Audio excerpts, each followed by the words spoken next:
अस्सलाम वालेकुम।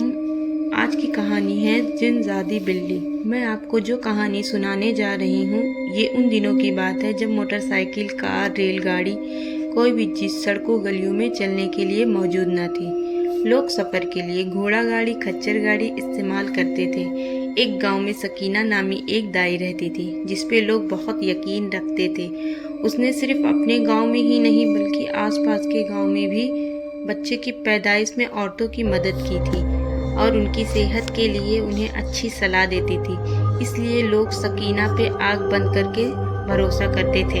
अपने बच्चों की पैदाइश के लिए उन्हें घर लेके जाते थे। लोग सकीना पे बहुत भरोसा करते थे और उन्हें दाई अम्मा के नाम से पुकारा करते थे। वक्त गुजरने के साथ साथ सकीना बूढ़ी हो गई। अब उसे आंखों से कम नजर आने लगा।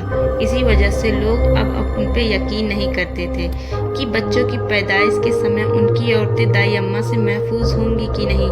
इसलिए कोई भी अब दाई अम्मा को इस काम के लिए अपने घर नहीं ले जाया करता था। दाई अम्मा अपने घर की अकेली कमाने वाली थी। उनका एक बेटा था जो बिल्कुल भी काम ना करता और सारा दिन घर पे पड़ा रहता, जी भर के नशा करता, पैसों के लिए अपनी माँ को तंग करता और पैसे ना मिलने पे माँ पे हाथ उठाता। दाई अम्मा मजबूर थी क्योंकि कोई भी अब उन पे यकीन नहीं करता था। बस लोग सलाह लेने आते और बिना पैसे दिए चले जाते। उनके घर में फाके पड़ने लगे। उनका बेटा उनको तंग किया करता। एक दिन पड़ोसी का बच्चा आया और दाई अम्मा को बुलाकर ले गया। दाई अम्मा उनके घर बड़ी उम्मीद के साथ गई, पर उन्होंने भी सिर्फ सलाह लेके दाई अम्मा से बोल दिया कि अब आप जा सकती हैं, हम आपसे बच्चे की पैदाइश नहीं करा सकते हैं। दाई अम्मा दुखी दिल से घर के बाहर आई तो उनकी आंखें नम थी। तभी गली में सामने बैठी एक बिल्ली नजर आई। बिल्ली बिल्कुल काली थी। अंधेरा छा रहा था। तभी दाई अम्मा को कुछ भी नजर नहीं आ रहा था, लेकिन अपनी तजुर्बे के हिसाब से उन्होंने बिल्ली से कहा, तू इंसान होती तो मैं तुझे जरूर कहती कि तेरे वहाँ औलाद होने वाली है तो तू मुझे जरूर बुलाना। इतना कह के दाई अम्मा वहाँ से चली गई। अभी बिल्ली भी मखसूस आवाज निकाल के चली गई। ऐसा लग रहा था कि बिल्ली बहुत कुछ कहना चाह रही थी, लेकिन वो अपने दिल में रखे हुए थी। दाई अम्मा अपने घर वापस आई तो उनके बेटे ने कहा, आज फिर खाली हाथ आ गई? कितनी बार कहा है कि घर आया करो तो कुछ लेकर आया करो। इतना कह के वो दाई अम्मा को मारने लगा। नशे में होने की वजह से वो बेहोश हो गया और दाई अम्मा अपनी किस्मत पे आंसू बहाने लगी। रोते रोते वो चारपाई पे लेट गई और न जाने कब उनकी आंख लग गई। रात का न जाने कौन सा पहर था जब दरवाजे पे दस्तक हुई। दाई अम्मा की आंख खुली तो घड़ी की तरफ निगाह पड़ी तो देखा घड़ी में 1 बज रहा था। दाई अम्मा ने पूछा, कौन है? आवाज किसी मर्द की थी। कह रहा था, हमें आपकी जरूरत है, मैं आपको लेने आया हूँ। दाई अम्मा ने दरवाजा खोला तो सामने एक मर्द खड़ा था जिसने अपने आप को काले कपड़े में ढाक रखा था। दाई अम्मा घबरा गई। पूछा, कौन हो तुम? कहाँ से आए हो? आदमी बोला, मैं साथ वाले गांव से आया हूँ, आप जल्दी मेरे साथ चलिए, आपकी सख्त जरूरत है। 1 मिनट, मैं जरा अपने बेटे को बता दूं। दाई अम्मा बोली। दाई अम्मा ने अपने बेटे को बहुत आवाजें दी, पर वो नशे में होने की वजह से उसकी आंख ना खुली। आदमी फिर बोला, जल्दी चलिए। दाई अम्मा घर से बाहर निकली तो वहाँ एक बग्गी खड़ी थी। वो उसमें जाके बैठ गया। दाई अम्मा को पीछे बैठने का इशारा किया। बग्गी गली बाजारों से होते हुए वीरानी सड़क पे आ गई। फिर अपना रुख जंगल की तरफ कर लिया। दाई अम्मा को कुछ खटका, लेकिन वो कुछ न बोली और चुप करके बग्गी में बैठी रही।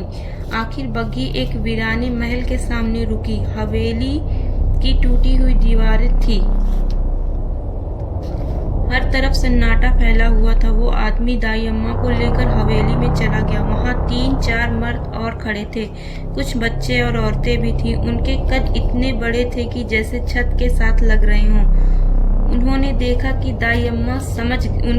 दाई अम्मा समझ गई कि कोई इंसान नहीं, जिन्नात हैं और वो इस वक्त जिन्नातों के बीच मौजूद हैं। उस आदमी का भी कद बढ़ने लगा और दाई अम्मा डर गई। बहुत मुश्किल से खुद को संभाला और सोचा, ये कोई बुरे जिन्नात नहीं है बल्कि अच्छे जिन्नात है। वो मुझे नुकसान नहीं पहुंचाएंगे बल्कि वो खुद मदद चाहते हैं।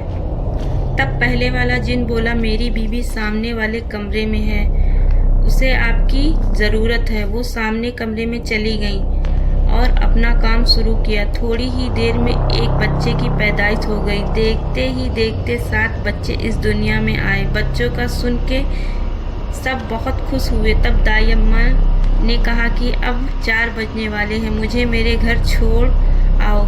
जिन ने कहा, आपने हमारे बच्चे की पैदाइश कराई है, आपको तोहफा दिए बगैर नहीं जाने देंगे। तभी दाई अम्मा बोली, मुझे तोहफा नहीं चाहिए, ये मैंने अल्लाह की रज़ा के खातिर किया है, बस मुझे मेरे घर छोड़ दें। ये सुन के जिन्नात गुस्से में आ गया। उसने कहा, अगर तुमने तोहफा ना लिया तो मैं तुमको जहाँ से लाया हूँ वहाँ नहीं जाने दूँगा, यहीं सारी ज़िंदगी रखूँगा। तोहफा लिए बगैर तो तुम नहीं जा सकती। ये सुनकर दाई अम्मा घबरा गई और बोली, जो तोहफा देना है दे दो और मुझे मेरे घर छोड़ आओ। तभी वो जिन बोला, अपना दुपट्टा आगे करो। भारी भारी पत्थर दाई अम्मा के दुपट्टे में गिरे। अब चलो, वो जिन बोला और बग्गी में आकर बैठ गया। अगर तोहफा देना ही था तो कुछ अच्छा देते, पत्थर दे दिए। अम्मा दिल में बड़बड़ाई। बग्गी फिर अनजान रास्तों पे दौड़ने लगी। अम्मा बोझ हल्का करने के लिए पत्थर रास्ते में फेंकने लगी, जिसका इल्म जिन्नात को हो गया। ये क्या कर रही हो आप जिन ने पूछा। कुछ नहीं, वो डरते हुए बोली। इतने में घर आ गया। जिन अम्मा को घर के बाहर उतार के चला गया। दाई अम्मा ने पत्थर एक चारपाई पर रखा और सो गई। सुबह उठी तो अपने लड़के को बताया कि रात को जिन के साथ गई थी, उनके बच्चे की पैदाइश कराई। तोहफे में उन्हें पत्थर मिले। जाओ, वो चारपाई पे रखे हैं और उसे उठा के वहाँ से फेंक दो। उन्होंने अपने बेटे से कहा। उनका बेटा जब गया तो चिल्लाते हुए बाहर आया। कहा, अम्मा, ये पत्थर नहीं, हीरे हैं। जिन ने तुम्हें पत्थर नहीं, हीरे दिए हैं। ये क्या कह रहे हो? जाओ, रास्ते में देखो, मैं वो पत्थर फेंकते हुए आई हूँ। अंधेरा होने की वजह से मुझे नज़र नहीं आ रहा था। उनका बेटा गया और उसको रास्ते में कुछ भी नहीं मिला। वो बोला, अम्मा, रास्ते में कुछ भी नहीं मिला। दाई अम्मा सर पकड़ कर बैठ गई। बोली, बेटा, जो भी है उसमें अल्लाह का शुक्र अदा करो, हमारी ज़िंदगी अच्छी गुजर जाएगी। वो कितने नेक जिन थे, अल्लाह उन्हें खुश रखे। दाई अम्मा अपने कामों में मशरूफ़ हो गई। तभी देखा कि किचन के सामने एक बिल्ली अपने मुंह में एक पोटली दबाए खड़ी है। ये देखकर दाई अम्मा हैरान थी। तभी उस बिल्ली ने एक औरत का रूप इख्तियार कर लिया। दाई अम्मा ने कहा, तुम? बिल्ली कहने लगी, हाँ दाई अम्मा, मैं वही जिनजादी हूँ जिससे आपने कहा था कि अगर तुम्हारे वहाँ कोई बच्चे की पैदाइश हो तो मैं आपको ज़रूर बुलाऊँ।